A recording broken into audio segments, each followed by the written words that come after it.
Hi there. Thanks so much for having me. My name is Jesse Rabinowetz, and I work at the National Homelessness Law Center.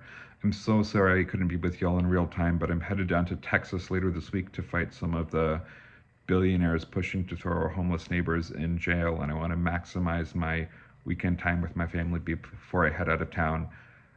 I come at this work from a faith based angle. I was first exposed to the issue of homelessness as a kid growing up. My mom used to run the emergency shelter at our synagogue, and I remember from a young age sitting with older men experiencing homelessness on their mats and hearing their stories. And I remember very clearly one day one of the guests asked what the Hebrew writing on the wall of the sanctuary meant, and it said, how beautiful are your tents, my brothers! How wonderful it is for us to join together." And thinking back, I think about how powerful that message and that phrase is. The text praises people's tents. It doesn't say, "We see your tents, and if you don't move, we're going to throw you in jail." But the reality is that we have strayed far from these teachings as a country, and we have so much work to do. Over the past 7 months, 140 plus cities have passed laws making it easier to throw folks in jail for experiencing homelessness. And cities and states are passing backwards, harmful, expensive anti homeless legislation right and left.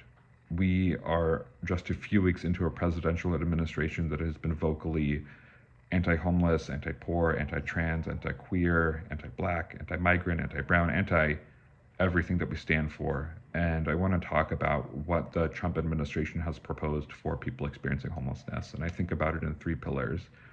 One is the Trump administration is going to make housing more expensive. Their plans for migrant raids and tariffs are a surefire way to make the cost of housing production much more expensive at a time when we need housing to be much cheaper. Their plans are also going to push more people into homelessness by cutting things like healthcare and food assistance. More people are going to have a hard time making ends meet, which means more people are going to enter into homelessness. And when more people enter into homelessness, instead of treating them with compassion and best practices like a housing and services approach that we know works, the Trump administration has said out loud that their plan is to enact a nationwide camping ban and to round up homeless people and force them into government-run detention camps. At no time in history has rounding people up and forcing them into camps been good. We know that this has happened before in our country and around the world, and we know just how terrible it is. Today, for the Super Bowl, the city of New Orleans, or perhaps the state of Louisiana, I'm not sure, spent $17.5 million to force 100 homeless people under threat of arrest into a government-run detention camp to make the city more appealing for folks who were coming into town for the game. Instead of harming people and forcing them into a camp, that same amount of money, that $17.5 million, could have housed over 1,200 people for a year. We don't have to accept that jails and criminalization are the only way forward, because we know they're not. Cities and states across the country are showing us that when we focus on the proven solutions to homelessness, like housing and supportive services, fewer people experience homelessness. But we're not there yet. We have a lot more work to do. We know that half of people in this country struggle to pay rent. 1 in 5 people in a recent poll said that they spent all of their income, 100% of their income, on rent. And we know that the tariffs and the inflation and the Trump economy is only going to push more and more people into the margins.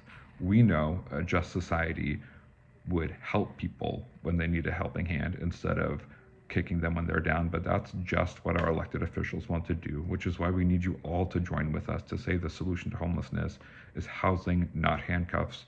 We're ramping up our work around the country, in cities and states, and with Congress across the country to get ready to fight back for not only what Trump has in store, but to use this as an opportunity to build collective power so that we can actually focus on the proven solutions to homelessness, like housing and services. For me, and I imagine for many of you, this is a moral issue. Nowhere in our teachings does it say, when someone is down on their luck, put them in a jail. When someone is down on their luck, give them a ticket. When someone is down on their luck, put them in a camp. A few months ago in Kentucky, a police officer responded to a homeless woman who was in active labor by issuing her a citation for sleeping outside and breaking the state's camping ban. There's no morality in that. He said he said she didn't believe she was pregnant, even though she was pregnant and gave birth later that day. A society is judged by how we treat the least among us, and a society that arrests a homeless woman in labor for living outside is certainly failing to live up to any reasonable set of moral expectations, which is why we need the faith community and everyone to come together and remind folks that not only is solving homelessness the right thing to do, not only does it save money, not only does it work, but it's also the deeply moral thing to do. I'm so grateful for y'all continuing to work with us, and we look forward to staying in touch and building power as we continue the work. Thank you so much.